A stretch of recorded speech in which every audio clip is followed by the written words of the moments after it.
glad I know what that means. I was like, microphone? What does he mean, microphone? It's right here. No, but it's not turned on. I hear you. Oh, that's great. What a great way to start. I did that on purpose. That was designed like that. Thanks, God, it worked. Yeah.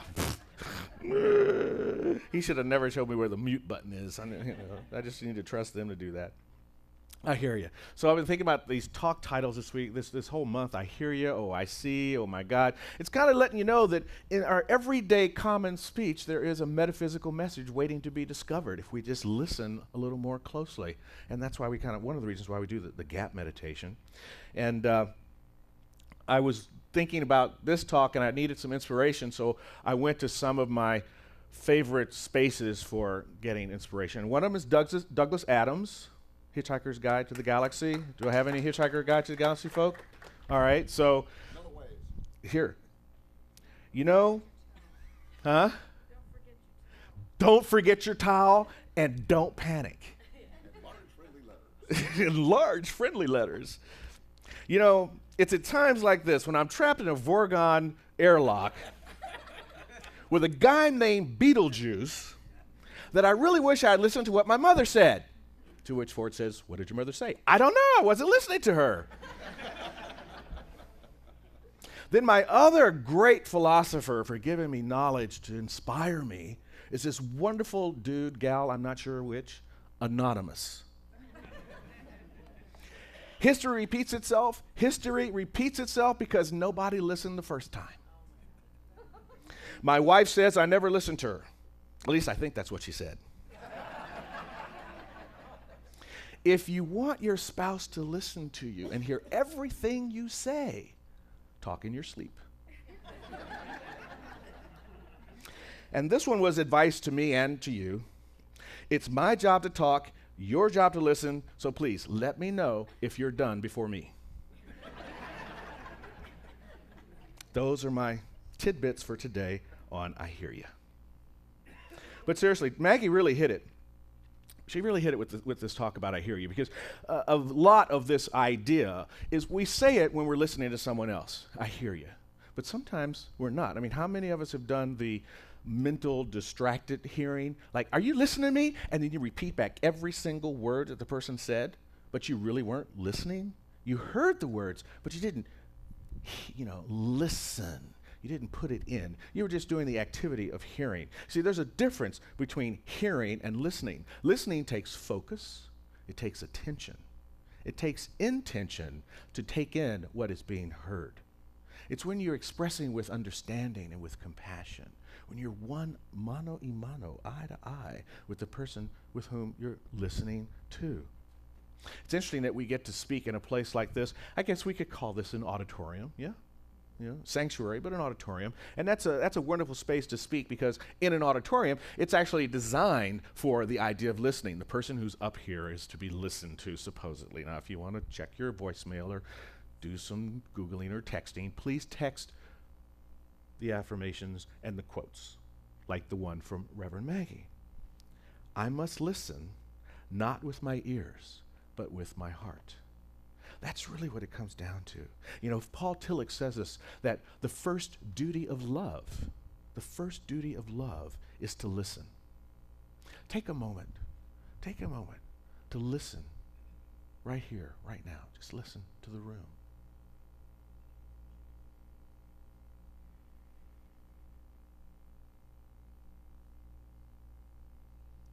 And think about the sound of this listening versus what was going on when you first came in here and what you were listening to then, if you were listening to anything at all. The idea is to take a more present moment with our listening.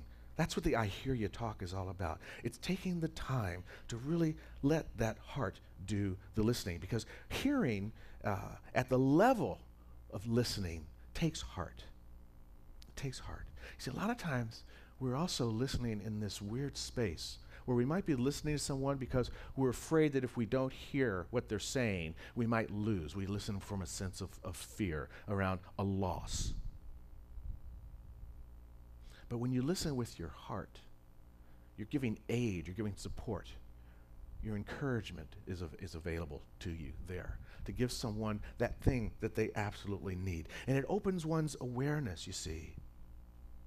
Listening can set the stage for an experience later on and make that experience that much deeper. I remember back, I don't know, maybe it was like 17, 18 years old, you know, that age when you think you know everything. And I haven't really passed that age, have I? Anyway, so a friend of mine talked about their dog dying. And he was just distraught over this death of this dog. And at that point, you know, I was like, dude, it's a dog, right? You know, come on, get real. And then, but it never went away from me how I felt the disconnect in our friendship over how I didn't really go with him to that space of grief that he was feeling over the loss of his dog. And then we fast forward about 15 years. I'm living in Austin, Texas. I've got a dog of my own now. His name is Ivan. And I had come to really love and appreciate dogs. And the dog next door to us, a dog named King, was chained, fed by a broom, pushing his food over to him.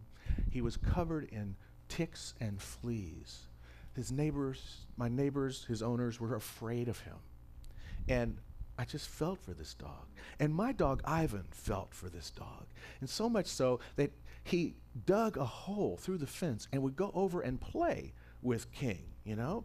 And once they got closer together, I sort of eased up to him, and I became friends with him too. And that's how I found out he had the ticks. And I painted them all with nail polish, and so they fell off, and kind of cleaned him up a little bit, and would let Ivan go over and play with King. And one day, they were playing, and I guess the chains or something got all caught up, and Ivan was now tied up in these chains, and he couldn't get away. And King was freaking out, and Ivan was freaking out, and he was biting on him, and I was about to kill him, and I thought, oh my God, what do I do? You know, I'd sprayed water, and I'd gone over, and they were too vicious for me to do anything. I called the fire department, and the fire department came, and this firefighter said, I can't put a hose on him. We're not allowed to do that.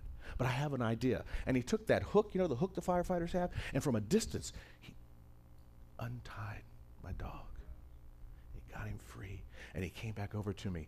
And I never felt such relief in all my life. He's back in my arms again, you know? And you could see King having relaxed from this, but he felt bad too. He didn't want to do what he had done. He had laid down, he was on a cowering, and I went over and I petted him, and I never would have been able to experience the depth, or maybe I would have, but I remembered at that time how it responded to my friend, how I had not listened to him, but maybe I had hurt him a little deeper than I thought. Because see, listening points us to change and prepares us for an opening of consciousness. So maybe you don't hear it this time. It's maybe that's why history keeps repeating itself, because the next time you hear it a little differently and a little deeper.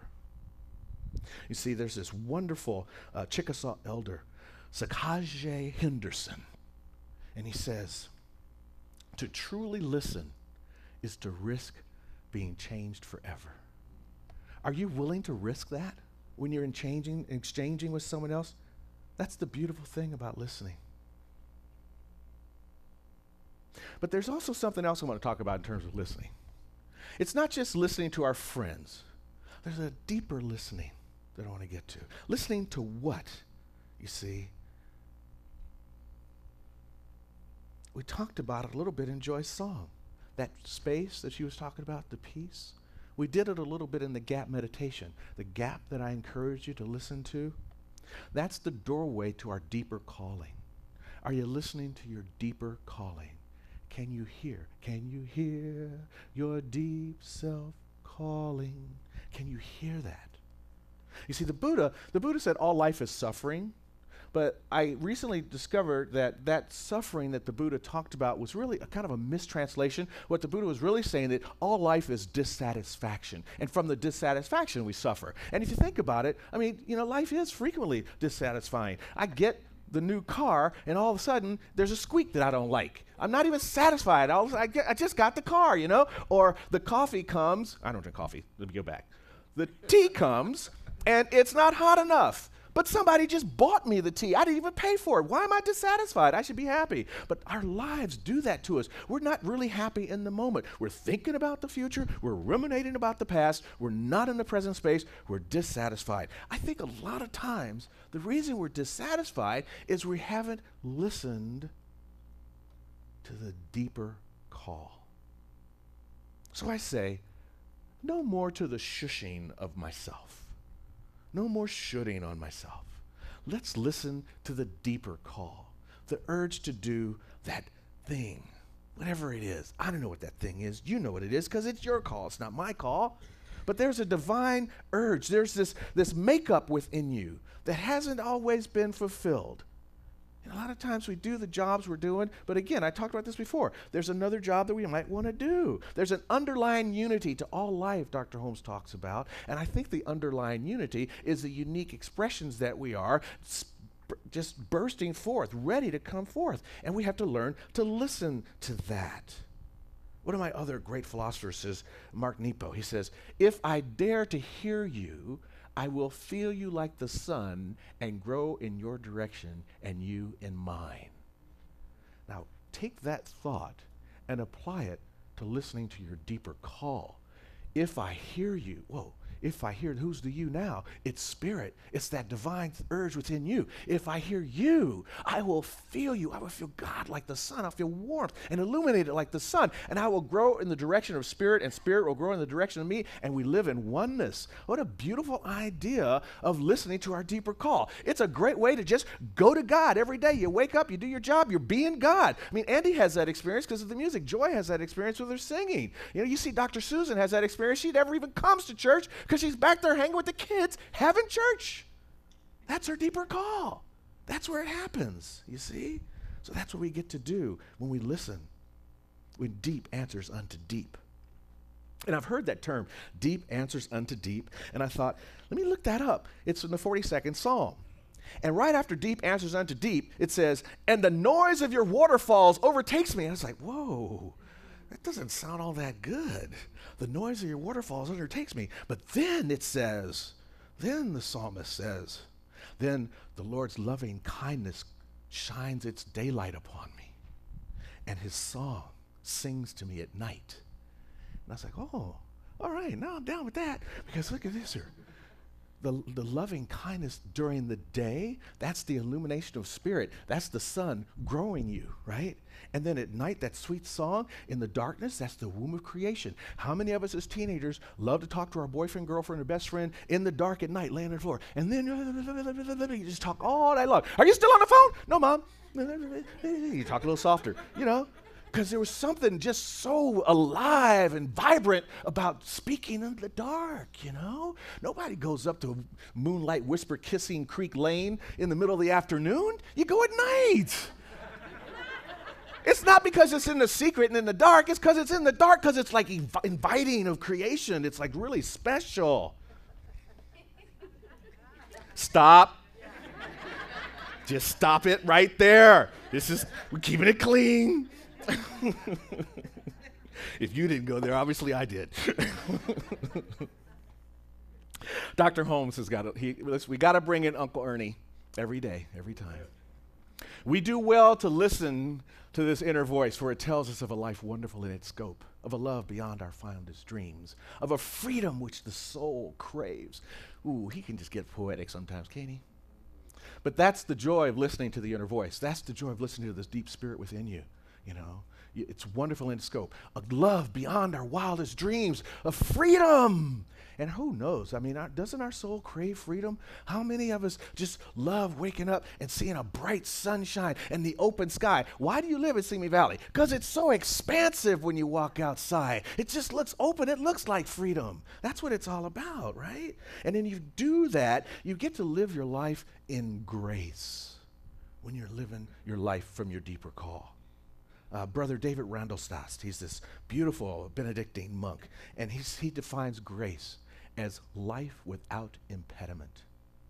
Wouldn't you like to have life without impediment? Doesn't mean you don't have challenges. It just means that the challenges that come along are dealt you in such a way that you can rise over them, that you live in your life kind of like Venus Williams on the tennis court, just smooth, you know? and winning the triple slam. That's what it's all about. See, our job is not so much to be heard, but to listen, to get still enough to hear the still small voice, the loudest voice you'll ever answer to, if you take the time to hear it. And when you take the time to hear it, here's what's really interesting, and you make a commitment to it, you make your commitment before you even know what the results are. What a wonderful way to practice faith. Think about that. When you commit to something, you don't know what the end road is. You commit to going to school to get your degree. You don't know what happens after you get your degree. You don't know where you're going to be writing papers for the government or be somewhere else in another land doing your job. You don't know that when you set your stage to study a particular craft. When you commit, you don't even know where you're going to go. And sometimes when we think about listening to our dreams, we think about, we live in a culture that lures us to some kind of fame and fortune. The Voice, American Idol, J.K. Rowling.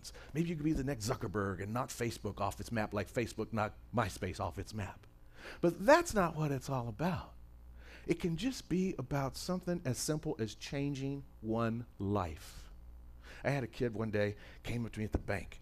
I was at the bank. This grown man says, "You spoke at my elementary school." "No, I didn't speak at your elementary school, dude. You're old." Then he told me what elementary school it was, and damn it, I did speak at his elementary school. Oh. And then he said, "You said something that changed my life that day." And I went, "Really?" What did I say? And even though he told me what I said, I don't remember even now after he told me. I don't remember what I had said. I just remember that I said something that changed one person's life. That is enough of a reason right there to answer your deep call, just to change one person's life. And you probably won't even know you did it, and you won't know why. But that doesn't matter, because you answered your deeper call.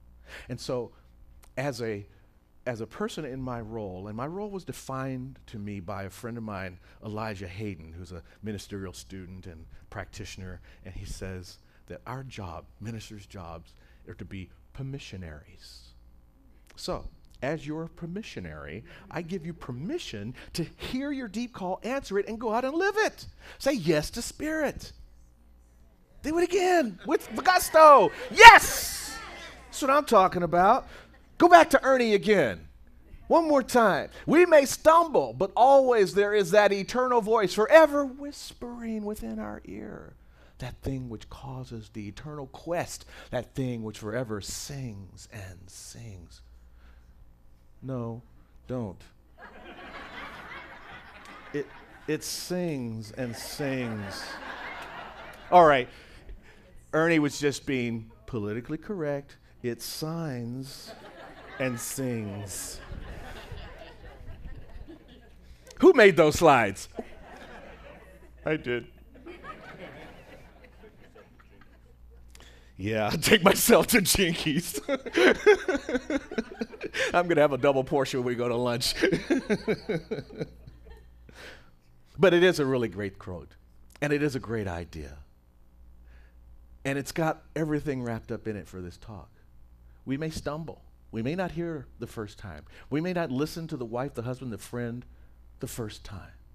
But always there is the eternal voice. So the whispering is there within our hearts, within our ears, within our souls, and it will never go away. So we'll get a second chance to walk it again, to find that space of grace. And it's an eternal quest. It's something that the universe is trying to express through you on a regular basis, and it's always singing its praises, and its praises is the life that is you. See, so this is a really wonderful place to be, which leads us to our affirmation that we said a minute ago, but let's say it again, and let's say it with gusto. Let's say it together. I trust the presence that hears my call, understands my desire, and lovingly responds to my intention. What is your intention? Are you willing to hear it? Yes. I hear you, and so it is. All right.